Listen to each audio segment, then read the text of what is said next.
Nuestro hermano querido, Oscar Valderas, qué gusto verte, feliz Hermano, año. qué gusto saludarte, buen día, feliz Oye, año, que todo venga bien y suficiente. se viene con todo, ¿no? Híjole, sí. Empezamos recio. Empezamos recio. Oye, a ver, bueno, entro primero preguntándote, ¿qué onda con Donald Trump? Estas amenazas, no es que diga tantas mentiras cuando dice que los cárteles gobiernan una parte del país, a lo mejor no todo el país, no es lo mismo que los talibanes, no sé, pero pues así como que de seguridad tampoco podríamos presumir, ¿no? Sí, claro, yo creo que lo chocante de Trump es el porcentaje, que es bastante arbitrario, ¿no? Ok. Cuando dice un tercio del país, pues habrá que ver qué tercio y cómo lo acomoda. O sea, ¿en territorio o en población? Exacto, ¿no? O en municipios, porque pues evidentemente no es lo mismo una capital que un municipio pequeño. Creo que es la parte que a mí me hace ruido cuando dice un tercio, cuando la DEA dice 33%. Pero a ver, por supuesto que hay zonas en las que el crimen organizado es el amo y señor, pero yo insisto que no es porque falta Estado. Hay Estado. A ver, por supuesto que tenemos una Guardia Nacional que supera por muchísimo el número de integrantes del crimen organizado. Si tú ves en los desfiles de cada 16 de septiembre, eso es ejército y no lo que trae el cártel Jalisco. Entonces, no es que falte presencia del Estado, es que más bien al Estado le valió tres cacahuates gobernar en esa zona y dijo, vamos a delegar la seguridad pública a estas personas y después vienen las consecuencias. Siempre he platicado de esta anécdota que me sorprendió en Tuxpan, Veracruz, cuando la gente decía, es que cuando yo tengo un problema con el vecino porque se estaciona enfrente de mi cochera, cuando está el borrachito que molesta a las niñas que salen de secundaria, cuando viene el vecino que no apaga la música a la hora que corresponde, pues yo no voy con la policía porque pues eso y la caravana de Ambrosio es lo mismo. Yo mejor le hablo al jefe de plaza y el que se cargue. Y muchas veces los propios presidentes municipales así construyeron su estrategia de seguridad, ¿no? A ver, Sí, claro. tú contrólame al raterito, al violador, al secuestrador, al extorsionador, al que roba las autopartes, y yo te permito que pases por encima de todos los delitos federales. Entonces, claro, cuando Trump dice, pues es que hay partes de México que están tomadas, pues no le falta razón. El tema es que sí hay estados, simplemente no ha querido reclamar esa titularidad de poder. Déjame meternos en problemas. Ándale. ¿Cómo cuánto le calculas? Ponle que no sea un tercio. ¿Es más? ¿Es menos? O sea, sí vemos zonas totalmente dominadas. O sea, Guerrero, ¿no? Toda la zona montañosa, etcétera. La zona brava, el tema de Michoacán, por ejemplo. Claro. El problema es que muchas veces el crimen organizado está justamente en las zonas más alejadas Sí. que mucho menos conocemos. Es decir, de repente nos fijamos... Tierra Caliente, perdón. Ajá. Sí, Tierra Caliente, pero te pongo la frontera chica en Tamaulipas, donde nadie se mete, un municipio que se llama, por ejemplo, Río Bravo, absolutamente tomado por el crimen organizado, pero nadie lo conoce porque nadie va. Había un escritor colombiano muy, muy famoso, Alberto Salcedo Ramos, que decía que él conocía Colombia a partir de las atrocidades que veía en los periódicos, ¿no? Entonces, de repente, existe un municipio que se llama San Fernando, Tamaulipas, que no conocíamos y que ubicamos porque tiene 72 migrantes asesinados. O conocemos de repente tal pueblito, como el caso de Tlatlaya, que mucha gente no lo conocía, hasta que conocemos la masacre cometida por el Estado mexicano, ¿no? Y entonces, y además yo tengo una teoría, fíjate, esto lo he platicado con algunos de mis alumnos. Cuando podamos conocer realmente la magnitud de todas las personas desplazadas por la violencia, vamos a darnos cuenta que el desplazamiento nunca fue azaroso, que donde estaban esas personas había minerales, había presas, había bosques con maderas preciosas, y entonces todos esos lugares a los que no accedimos, cuando volvamos, ojalá pronto, ojalá que esta pesadilla se acabe, vamos a decir, es que aquí teníamos este río y ya lo perdimos. Es que aquí teníamos este bosque de coníferas y ya no está. Es que aquí teníamos una presa y mira, ya se secó. Que no aplica, por ejemplo, el narco, no lo pierde, sino que lo obtiene, ¿no? El crimen organizado lo obtiene. Explotación de minerales, ahí los tiene. Explotación de maderas, ahí lo tiene. Y es ahí en donde a mí me cuesta trabajo decir, bueno, ¿qué tanto gobierna el crimen organizado o qué tanto la verdad no gobierna absolutamente nadie? Ahorita mencionabas algunos de los hechos trágicos en este país, Tlatlaya, San Fernando. Me vienen a la cabeza municipios, comunidades del Estado de México, aquí cerquita, Están aquí. que linchan gente cada 2 por 3. Puebla es un caso Puebla, brutal. final de año quemaron a supuestos extorsionadores, ¿no? Derecho de piso. Entonces, cuando se supone que hay un presidente o presidenta municipal, pero los pobladores van y queman gente y además están hartos de que vayan y te cobren derecho de piso, o sea, ¿ahí gobierna quién? Yo no quiero ser pro-Trump, pero No, claro. no está mintiendo. Y es interesante cómo hace 4, 6 años, cuando Trump nos dice a los mexicanos que somos violadores, que somos narcotraficantes, que somos lo peor, bad hombres. Sí. Claro, por supuesto había un sentimiento anti-Trump, Sí, claro. que por supuesto que entiendo. Pues sí, prende, ¿cómo claro, no? por supuesto, pues cómo este pelado baja de su escalera dorada y nos dice lo que quiera.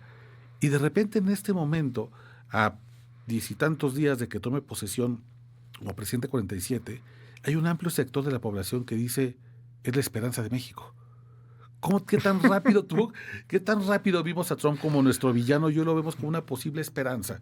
Está del nabo eso, está para el perro, pero sí es cierto. Ahora, dime algo, si no es porque llega Trump y empieza a hacer estas cosas, yo no vería tanta acción del gobierno mexicano en varios temas. Ese es el tema. La neta. Claro. O sea, estaban, no pasa nada. Harfuch tendría el apuro que tiene por limpiar de fentanilo. Habríamos visto el decomiso de 1.5 millones de toneladas de fentanilo. Horrible, pero Habríamos visto las detenciones importantes, por ejemplo, en Sinaloa, donde hemos visto la caída de varios operadores importantes de los Chapitos. Habríamos visto el operativo Enjambre, por ejemplo, en Chiapas, que es una puerta importantísima de entrada a los temas que más le importan a Donald Trump. No lo sabemos, porque la figura de Donald Trump en este momento es tan grande y ha generado, fíjate qué locura, una especie de esperanza en algún sector mexicano de que cuando llegue realmente se detenga a tener los cuartos mexicanos. A mí me parece una ingenuidad tremenda. Trump no le interesa a México más que para sus propios fines. Claro. Él mismo ha dicho, América para los americanos, yo no vengo a gobernarle para nadie más que para los míos. Pero te habla, por un lado, del descontento de la gente, y por otro, de que la gente está dispuesta a aceptar las medidas más radicales con tal de que le quites la bota del crimen organizado. Hay gente, y no los juzgo, no me gusta la idea, pero no los juzgo, que desde un rincón olvidado, violentísimo, en el desierto de Sonora dicen, por favor que vengan los Marines a bombardear para acá, porque de otro modo no salimos de este problema. Hay una justificación que está en el discurso político y se habla del fentanilo, ¿no? De la crisis de fentanilo. Dicen, en México no se consume fentanilo, hay una campaña del gobierno en torno al fentanilo y no consumas drogas, como las campañas que pues, han venido dándose en este gobierno, el anterior y en los anteriores, ¿no? Antidrogas, y está bien, son las campañas necesarias. ¿Qué tan cierto es eso, Oscar? Tú que tienes el pulso de esto. ¿En México no se consume fentanilo? ¿Los cárteles no le meten fentanilo a la cocaína que venden en el país, a las metanfetaminas que venden en el país? ¿Solamente es para los gringos o por qué no? Fíjate, hace un año, Luis, yo entré a una cocina de fentanilo en Mexicali. Y las que no existen. Las que no existen, exacto. ¿No? Sí. Y la verdad es que cuando uno piensa en cocinas de droga, uno piensa que solamente son de un solo tipo. Las que ves en las series o las que ves en los boletines de prensa de la propia Sedena, porque la propia Sedena ha reconocido decomisos de laboratorios de fentanilo en territorio nacional. Y la verdad es que, como cualquier instalación ilegal, vienen de todos sabores, colores y presentaciones. Tienes desde las muy sofisticadas, por ejemplo, que están en la zona de la Sierra Madre Occidental. Tiene sus espacios bastante, como un tipo Breaking Bad. Y luego tienes unas bastante precarias en cocinas de departamentos. Caseras. Muy caseras, que además... Como la New York Times. Exacto. La de Culiacán.